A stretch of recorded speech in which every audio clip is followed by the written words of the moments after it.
السلام علیکم ورحمۃ اللہ وبرکاتہ۔ آپ تمام کو جمعہ مبارک۔ اللہ تعالی ہم سب کو اس جمعے کی بدولت ہماری زندگیوں میں برکتی برکت عطا فرمائے، ہم کو صحت یاب زندگی عطا فرمائے اور خوشحال زندگی عطا فرمائے، اور پنج گانہ نماز پڑھنے اور حضور کے بتائے ہوئے سنت پر چلنے کی توفیق عطا فرمائے، آمین ثم آمین۔ آئیے پہلے تو ہم آقائے نامدار سرور کائنات، دونوں جہاں کے مالک، اللہ کے پیارے حبیب، ہمارے نور نظر حضرت محمد مصطفیٰ صلی اللہ علیہ وسلم پر درود شریف کا نذرانہ پیش کرتے ہیں۔ اللہم صلی علی سیدنا محمد وعلی آلہ سیدنا محمد وبارک وسلم۔ جو عنوان چل رہا ہے آداب زندگی، اس کا تیسرا چیپٹر لباس کے آداب، یعنی dressing sense according to the شریعت۔ پہلے تو لباس کا مطلب جان لیجئے۔ لباس کا مطلب کیا ہے؟ لباس ہم کو ایسا پہننا چاہیے جس سے شرم و حیا، غیرت و شرافت، جسم کی ستر پوشی اور حفاظت کے تقاضوں کو پورا کرے، اور جس سے تہذیب و سلیقہ، زینت اور جمال کا اظہار ہو۔ کہ ہماری ڈریسنگ سینس، ہمارا لباس ایسا ہونا چاہیے کہ ہر ایک کو پسند آئے اور ہر ایک کو نظروں میں جچے۔ ایسا ہمارا لباس کا طریقہ ہونا چاہیے، نہ کہ ہم ایسا لباس پہنیں جس سے ہم مذاق کا باعث بنیں۔ قرآن پاک میں خدا تعالیٰ نے اپنی اس نعمت کا ذکر کرتے ہوئے ارشاد فرمایا ہے، یا بنی آدم قد انزلنا علیکم لباسا یواری سوآتکم وریشا۔ ترجمہ: اے اولاد آدم، ہم نے تم پر لباس نازل کیا ہے کہ تمہارے جسم کے قابل شرم حصوں کو ڈھانکنے اور تمہارے لیے زینت اور حفاظت کا ذریعہ بھی ہو۔ ریش دراصل پرندے کے پروں کو کہتے ہیں۔ پرندے کے پر اس کے لیے حسن و جمال کا بھی ذریعہ ہے اور جسم کی حفاظت کا بھی۔ عام استعمال میں ریش کا لفظ جمال و زینت اور عمدہ لباس کے لیے بولا جاتا ہے۔ لباس کا مقصد زینت و آرائش اور موسمی اثرات سے حفاظت بھی ہے، لیکن اولین مقصد قابل شرم حصوں کو ستر پوشی ہے۔ بے شک لباس کا مطلب کیا ہے کہ ہم ہمارے شرم کے حصوں کو چھپائیں، ستر کو چھپائیں۔ پہلے اولین اس کا مطلب وہی ہے۔ خدا نے شرم و حیا انسان کی فطرت میں پیدا فرمائی ہے۔ یہی وجہ ہے کہ حضرت آدم اور حضرت حوا علیہ السلام سے جنت کا لباس فخر اتروا لیا گیا تو وہ جنت کے درختوں کے پتوں سے اپنے جسموں کو ڈھانپنے لگے۔ اس لیے لباس میں اس مقصد کو سب سے مقدم سمجھیے اور ایسا لباس منتخب کیجیے جس سے ستر پوشی کا مقصد بخوبی پورا ہو سکے۔ ساتھ ہی اس کا بھی اہتمام رہے کہ لباس موسمی اثرات سے جسم کی حفاظت کرنے والا بھی ہو، اور ایسا سلیقے کا لباس ہو جو زینت و جمال و تہذیب کا بھی ذریعہ ہو۔ ایسا نہ ہو کہ اسے پہن کر آپ کوئی عجوبہ یا کھلونا بن جائیں اور لوگوں کے لیے ہنسی اور دل لگی کا موضوع مہیا ہو جائے۔ بے شک لباس ہم کو ایسا پہننا چاہیے سیدھا سادہ انداز میں کہ لوگ ہم کو دیکھیں اور دیکھ کر ہم پر فخر محسوس کریں۔ آج کل تو لباس کا مطلب کچھ اور ہی ہو گیا ہے۔ اس کو ڈیپ میں نہ جاتے ہوئے، کسی پہ تنقید نہ کرتے ہوئے، ہم صرف اپنے موضوع پر بولیں گے، موضوع سے نہ ہٹیں گے۔ اسلامی شرعی اعتبار سے لباس کا مطلب جو ہے، پہلے اول وقت شرمگاہوں کو چھپانے کا ہے۔ دوسرا، لباس ایسا پہنے جس سے ہم عمدہ لگیں، بڑھیا لگے، اور ہماری مذہب کی پیروی بھی ہو، اس طریقے کا لباس ہم کو پہننا چاہیے۔ لباس پہنتے وقت یہ سوچئے کہ یہ وہ نعمت ہے جس سے خدا نے صرف انسان کو نوازا ہے، دوسری مخلوقات اس سے محروم ہے۔ اس امتیازی بخشش و انعام پر خدا کا شکر ادا کیجیے، اور امتیازی انعام سے سرفراز ہو کر بھی خدا کا ناشکری اور نافرمانی کا عمل نہ کیجیے۔ لباس کی ایک زبردست نشانی ہے۔ لباس خدا کی طرف سے دی ہوئی ایک بہت ہی بڑھیا اور بہت ہی عمدہ نشانیوں میں سے ایک نشانی ہے۔ لباس پہنے تو اس احساس کو تازہ کیجیے اور جذبات شکر کا اظہار اس دعا کے الفاظ میں کیجیے جو نبی نے مومنوں کو سکھائی ہے۔ بہترین لباس تقویٰ کا لباس ہے۔ تقویٰ کے لباس سے باطنی پاکیزگی کی بھی مراد ہے اور ظاہری پرہیزگاری کا لباس بھی ہے، یعنی ایسا لباس پہنیے جو شریعت کی نظر میں پرہیزگاروں کا لباس ہو، جس سے کبر و غرور کا اظہار نہ ہو، جو نہ عورتوں کے لیے مردوں سے مشابہت کا ذریعہ ہو، نہ مردوں کے لیے عورتوں سے مشابہت کا۔ ایسا لباس پہنیے جس کو دیکھ کر محسوس ہو سکے کہ لباس پہننے والا کوئی خدا ترس اور بھلا انسان ہے۔ عورتیں لباس میں ان حدود کا لحاظ کریں جو شریعت نے ان کے لیے مقرر کی ہے، اور مرد ان حدود کا لحاظ کریں جو شریعت نے ان کے لیے مقرر کی ہے۔ نیا لباس پہنے تو کپڑے کا نام لے کر خوشی کا اظہار کیجیے کہ خدا نے اپنے فضل و کرم سے یہ کپڑا عنایت فرمایا، اور شکر کے جذبات سے شرسار ہو کر نیا لباس پہننے کی وہ دعا پڑھی ہے جو نبی کریم صلی اللہ علیہ وسلم پڑھا کرتے تھے۔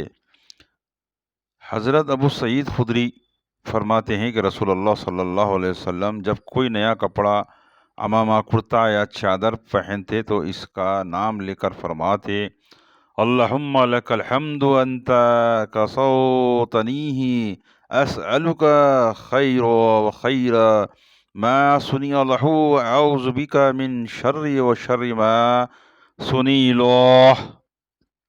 خدایا تیرا شکر ہے، تو نے مجھے لباس پہنایا، میں تجھ سے اس کا خیر کا خواہ ہوں، اور میں اپنے آپ کو تیری پناہ میں دیتا ہوں اس لباس کی برائی سے اور اس کے مقصد کے اس برے پہلو سے جس کے لیے بنایا گیا۔ دعا کا مطلب یہ ہے کہ خدایا تو مجھے توفیق دے کہ میں تیرا بخشا ہوا لباس انہی مقاصد کے لیے استعمال کروں جو تیرے نزدیک پاکیزہ مقاصد ہیں۔ مجھے توفیق دے کہ میں اس سے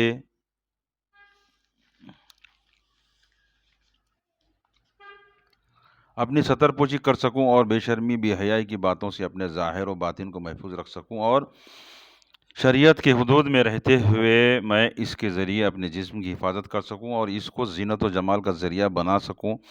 کپڑے پہن کر نہ تو دوسروں پر اپنی بڑائی جتاؤں، نہ غرور و تکبر کروں، اور نہ تیری اس نعمت کا استعمال کرنے میں شریعت کے ان حدودوں کو توڑوں جو تو نے اپنے بندوں اور بندیوں کے لیے مقرر فرمائے ہیں۔ حضرت عمر رضی اللہ تعالی عنہ کا بیان ہے کہ نبی کریم صلی اللہ علیہ وسلم نے ارشاد فرمایا: جو شخص نئے کپڑے پہنے اگر وہ گنجائش رکھتا ہو تو اپنے پرانے کپڑے کسی غریب کو خیرات میں دے دے، اور نئے کپڑے پہنتے وقت یہ دعا پڑھے: الحمدللہ الذی کسانی ما وعری به عورتی وَأَتَجَمَّلُ بِهِ فِي حَيَاتِي۔ ترجمہ: ساری تعریف اور حمد اس خدا کے لیے ہے جس نے مجھے یہ کپڑے پہنائے جس سے میں اپنی ستر پوشی کرتا ہوں، اور جو اس زندگی میں میرے لیے حسن و جمال کا بھی باعث ہے۔ جو شخص بھی نیا لباس پہنتے وقت یہ دعا پڑھے گا، خدا تعالیٰ اس کو زندگی میں بھی اور موت کے بعد بھی اپنی حفاظت و نگرانی میں رکھے گا۔ تو اس آداب لباس کے کچھ پوائنٹس کتاب کے ذریعے میں آپ تک پہنچایا۔ انشاءاللہ آگے کی ویڈیو میں باقی کے جو بھی اور موضوع امپورٹنٹ موضوع ہے میں اس کو بھی آپ تک پہنچاؤں گا۔ اوورآل اس کا مطلب یہ ہے کہ ہم کو اللہ کی اس دی ہوئی نعمت کا ہمیشہ شکر ادا کرنا چاہیے۔ ہمیشہ لباس اس طریقے سے پہنے کہ دیکھنے والوں کو اور ہم کو بھی اس میں ایک فخر محسوس ہو۔ اس طریقے کے لباس نہ چنیے کہ دوسروں پر اس کا رعب پڑے، یہ نیت سے مت پہنیے۔ دوسروں پہ اپنی بڑائی جتانے کے لیے، دوسروں پہ اپنا جو ہے سو رعب ڈالنے کے لیے کپڑے مت پہنیے۔ شریعت کے حساب سے اللہ نے جو ہمارے لیے لباس چنا ہے اس لباس کو چنیے، تاکہ ہم پہننے کے بعد ہم چلے تو ہماری مذہبی کردار کا بھی پتہ چلے۔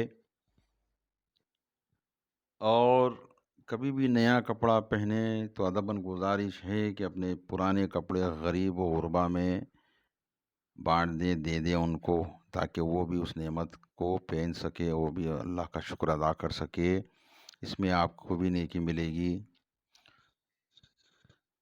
اللہ رب العزت سے یہ دعا ہے کہ رب العزت ہم کو ان اچھی باتوں کو جو حضور صلی اللہ علیہ وسلم نے ارشاد فرمایا ہے ان پر عمل کرنے کی توفیق عطا فرمائے، آمین ثم آمین۔ دوسری بات، چند 2 باتیں میں آپ کے سامنے یہ رکھنا چاہوں گا کہ ایک چھوٹی سی دماغ میں بات آئی، ہم کو دعا کون سے وقت مانگنی ہے تاکہ ہماری دعا قبول ہو؟ ویسے تو اللہ تعالیٰ آدمی کی نیت دیکھتا ہے، وہ کس نیت سے مانگتا ہے۔ جب بھی مانگے دل سے مانگے اور اللہ سے یہ وعدہ کریں کہ اللہ ہمارے گناہوں کو معاف کر دے، ہم کو بخش دے، اور آئندہ کے لیے ہم کو ان گناہوں سے پرہیز نہ کرنے کی توفیق عطا فرمائے۔ جو میں نے استاد محترم سے سنا ہے کہ عصر اور مغرب کے بیچ جب ہم دعا مانگتے ہیں اللہ ضرور قبول فرماتا ہے۔ اللہ رب العزت جو بھی دعا سجدے میں جا کر ہم دعا مانگیں گے اللہ ضرور قبول فرمائے گا۔ دوسرا وقت تہجد کا وقت ہے، نیند سے بیدار ہو جائیے، تہجد کے ٹائم اٹھیے، باوضو جو ہے سو 2 رکعت 4 رکعت یا 6 یا 8 رکعت پڑھیے، جتنا پڑھ سکتے ہیں پڑھ کر سجدے میں جا کر اللہ سے دعا مانگیے۔ دیکھیے اللہ برابر اس دعا کو قبول فرمائے گا۔ حضور صلی اللہ علیہ وسلم کے صدقہ طفیل میں ان کے وسیلے سے برابر دعا کی قبولیت ہوگی۔ دل میں نیکی ہو، دل میں اگر ہمارے عہد ہو کہ ہم آئندہ فیوچر میں ان گناہوں سے پرہیز کریں گے اور عزم لیں گے کہ ہم یہ گناہ نہ کریں گے، تو اللہ رب العزت برابر ہماری دعا کو قبول فرمائیں گا۔ اللہ 70 ماؤں کی محبت رکھنے والا ہے، رحم کرنے والا ہے، کرم کرنے والا ہے، تو برابر اللہ ہماری دعاؤں کو قبول فرمائے گا۔ یہ تھوڑی سی باتیں تھی۔ دیکھیے یہ باتیں بولنے کا مطلب یہ نہیں ہے کہ مجھ کو زیادہ سے زیادہ ویوز آئے، لوگ زیادہ سے زیادہ دیکھیں، شہرت ہو، مقبولیت ملے۔ میں بھی اپنی مصروفیات کے دوران ٹائم نکال کر آپ کے لیے ویڈیو بناتا ہوں، بولتا ہوں، تاکہ ویڈیو جلد سے جلد آپ تک پہنچے۔ بھلے ہی کتنے بھی لوگ دیکھیں غم نہیں، کیونکہ یہ دینی باتیں ہیں، جن کو بھی دلچسپی ہوگی برابر دیکھیں گے، سنیں گے، کیونکہ یہ ایک چھوٹی سی کوشش ہے ہماری کہ عام باتیں زندگی میں جو ہم کو بہت کم بتائی جاتی ہے، تو میں اس موضوع کو لے کر چلوں کہ چھوٹی باتیں آپ تک پہنچاؤں، تاکہ آپ کو بھی پتہ چلے اور نوجوانوں کو، بچوں کو، بچیوں کو، تمام کو پتہ چلے، اور آپ بھی بیٹھ کر ایک عادت بنا لیجئے، روزانہ ایک 10-15 منٹ اپنے اہل و عیال کے ساتھ بیٹھ کر ان باتوں کو، دینی باتوں کو ان کے سامنے رکھیے، بات کریے، ان سے پوچھیے، ان کو سنائیے، برابر اللہ تعالیٰ ان کے ذہن میں یہ باتیں بٹھائے گا، تاکہ وہ بھی اپنی زندگیوں کو سدھار سکے، زندگیوں میں ان نیک باتوں کو شامل کر سکیں اور ان کی زندگیوں کو بھی اچھے سے اچھا بنا سکے۔ تو اس کوشش کو انشاءاللہ تعالیٰ جاری رکھیں گے، آئندہ ویڈیو بھی انشاءاللہ تعالیٰ اسی موضوع پر بولوں گا۔ زیادہ سے زیادہ آپ لوگ اس بات کو سنائیے، شیئر کریے، کیونکہ خاص طور پہ دینی باتوں کے ویوز بہت کم ہوتے ہیں۔ تو آپ لوگوں سے ادباً گزارش ہے محمدیہ سے کہ یہ باتوں کو زیادہ سے زیادہ شیئر کریں، سنائیں، لوگوں تک پہنچائیں، اور اپنے زندگیوں میں حضور کے بتائے ہوئے ان باتوں کو اتاریں تاکہ زندگی بھی بابرکت ہو جائے۔ اللہ ہم سب کو نیک توفیق دے۔ وآخر الدعوانا ان الحمد للہ رب العالمین۔ جزاک اللہ خیر۔ خدا حافظ۔